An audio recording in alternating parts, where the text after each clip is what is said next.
Hi, this is Josh with Spotters Aerial Ag. Today we're going to show you how to change your rear main seal on your straight centrifugal pump. So on the Roadrunner 350, we've got the straight suck centrifugals. If you get water leaking out of the back of your pump, that means your rear main seal went out. Two things usually cause that. It's almost always from overheating inside of the pump. That is because it either was starved for water, so it was running empty. That can either be because you literally ran out of water, or your filter plugged and didn't allow enough water into the case, or if you deadheaded the pump, which means that you shut off your agitation without a weep line and the water didn't have anywhere to go. Built pressure inside the pump and overheated and melted your seal. So before we get started with this, we're gonna shut off both our suction and our recirculation valves. That way we don't have water draining out from the inside of the tank through our hoses. And then we're gonna take a 7/32 hex bit, and we'll go ahead and crack all these loose. It's really easy to take all this stuff off in a flatbed. If you're in the box of your pickup, you're gonna wanna slide this out to the tailgate. Then we'll go ahead and pull the front of our case off. Move that off to the side. Now, to take this impeller off, if you have access to the back of your pump, you can just put a regular screwdriver in. If you don't have, if it's still like in the box of a flatbed, use one of these fancy screwdrivers. You're going to want to put it in this keyhole on the actual back shaft of the motor. Then you're gonna take a 5/8 deep well socket. You're gonna put it on here. You're gonna do it with an impact, and that'll rattle it loose. It's gonna feel really tight. If you don't, you can either hold on to your impeller or you can hold on to the back of the shaft, and that'll bust that loose. Then your impeller comes off the same way. If it isn't threading off, that's because your shaft is free spinning. So you'll take this on the back, put it in that slot.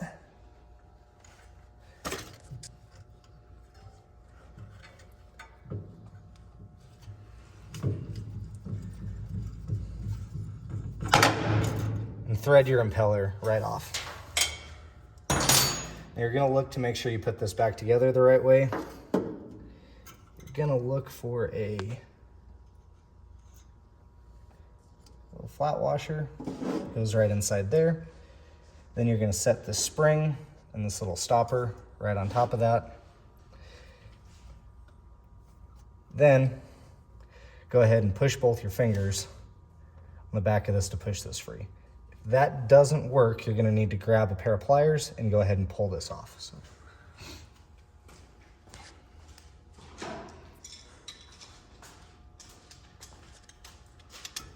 You come in here with a set of pliers, grab the seal, go ahead and pull it off. Set this to the side.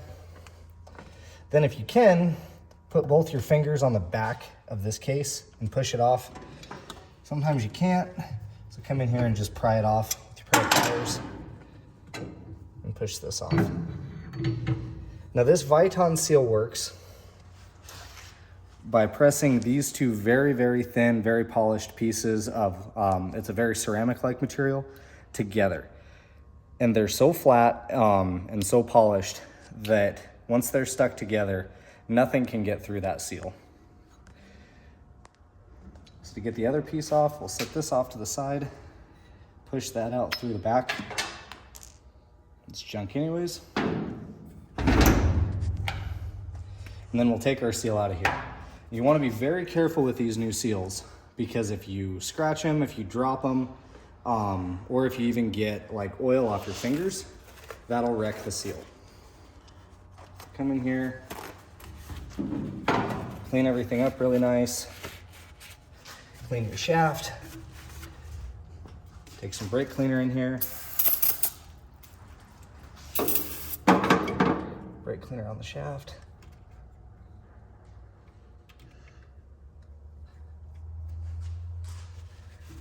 Clean that up really nice. And then you don't have to put gloves on, But just to keep the oil off your fingers from getting on that Viton seal, it never hurts. Just grab a pair of latex gloves.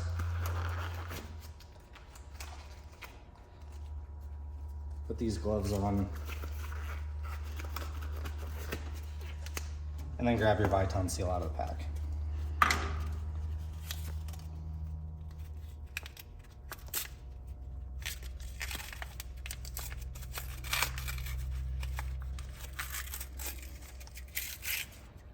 So we're gonna set this spring in place of the old one.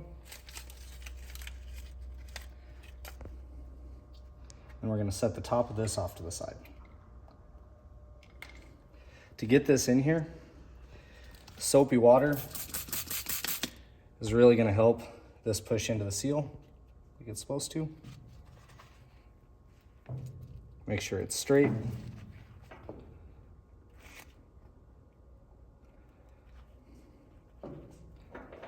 Go ahead and push it all the way in.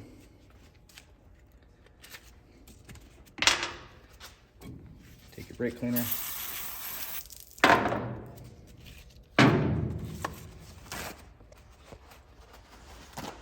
Clean that all off really well.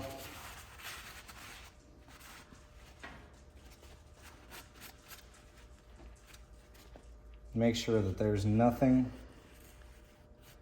on that seal. Now, take your soapy water, spray your shaft down, and go ahead and put your rear housing back into place.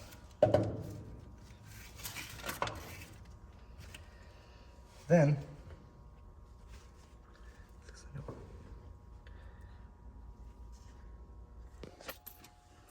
we'll lube our shaft up. Make sure this is nice and clean.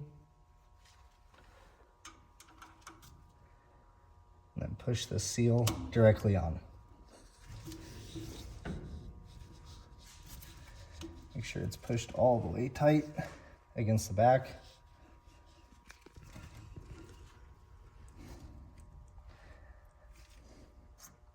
We'll go ahead and replace the spring. And then we can go ahead and thread our impeller back on. We'll go ahead and take our screwdriver again.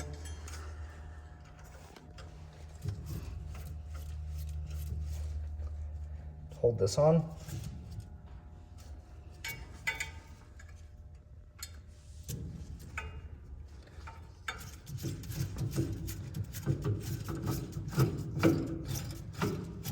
Thread it on until it's tight. And it just needs to be snug. We'll take our bolt.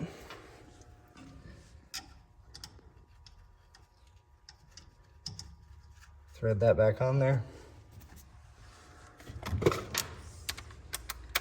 Then hit this with the impact. You don't need to hit it hard. Now we're ready to put our face back on. Just inspect your O-ring really quick and make sure it's not damaged. Go ahead and put your face back on. Take your 4 bolts. Thread those all back in.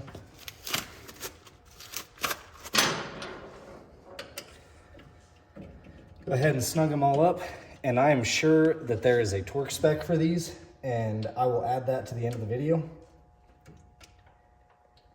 So snug them up and then hit them to whatever torque specification I tell you. But it's as easy as that, as long as you have access to it. 10-15 minute job to replace that rear seal. You don't want to put yourself in that position. Don't run your pump dry, and make sure that there's always a place for water to go. Thanks.